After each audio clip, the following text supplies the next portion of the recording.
Hello সাথীও, কেমন আছো তোমরা সবাই? চলে এসেছি একটা নতুন অভিনয় নিয়ে। তো আমি আর আমার বান্ধবী হাঁটিতে হাঁটিতে যাইতেছিলাম কোথায়? আমাদের বুলবুলচণ্ডী বাজার কালী মায়ের নিরঞ্জন যাত্রায়। তো আমরা গিয়েই দেখতে পাই অনেকটা দূরেই ছিল মা। তো অনেকক্ষণ দাঁড়িয়ে গাইস, ঠাকুর বিসর্জন হয়ে গেছে 10 দিন 20 দিন আগে। এতদিনে ভিডিও এডিট করছে। আসলে সত্যি কথাটা মুখ থেকে বের করতে চাইনি, কিন্তু পাশ থেকে তো একজন খোঁচা মারবেই। হ্যাঁ, খোঁচা মারবেই, এই জন্য আমার ভয়েস অ্যাড করা হয় না। আর এই যে এই মানুষটাই খোঁচা মেরেছে, মানে ওর তো স্বভাব ওটা। হ্যাঁ, স্বভাব। তো যাই হোক, তারপরে দেখতে দেখতে দেখো মা কিন্তু অনেকটাই এগিয়ে চলে আসে, আর সন্ধ্যা মানে রাতও হয়ে যায়। তো তারপরে একদম দেখো লোকজনের কত ভিড়, আর এত ভিড় এত ভিড়, ভিড়ে এমনভাবে ধাক্কা দিয়েছে ভাইরে ভাই, এই দুই একটা ছানাপোনা ছিল, ওরা তো পুরো লুচি বেগুন হয়ে গেছে, দেখো দেখতেই পাচ্ছ।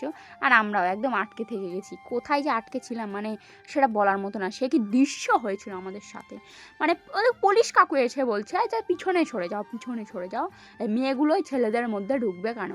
ও বাবা, পিছনে তাড়িয়ে দিয়েছে, আমরা তো মেয়েদের মধ্যে ঢুকে গেছি। এসে দেখি মেয়েরা রয়েছে পিছনে। না, মেয়েরা তো ছিল না ওখানে, ওখানে ছেলেরাই ছিল, কিন্তু ওদেরকে তো মেয়ে মনে করে ফেলেছে পুলিশ কাকু। তো যাই হোক, তারপরে আমাদের মায়ের নিরঞ্জন হয়েই যায়।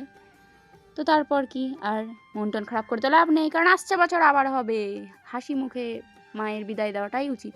তো তারপরে আমরা বিদায় টিদায় দেখে একটু অভিনয় করছিলাম। যাই হোক, মেলাতে গেছি, একটু পাগলামো না করলে হয়? মেলা না, সরি, মেলা তো ভেঙে গিয়েছে, ভাঙা মেলা, মেলাই নেই। অত কথা বাদ, অভিনয় শেষ, যাও বাড়ি যাও, টাটা।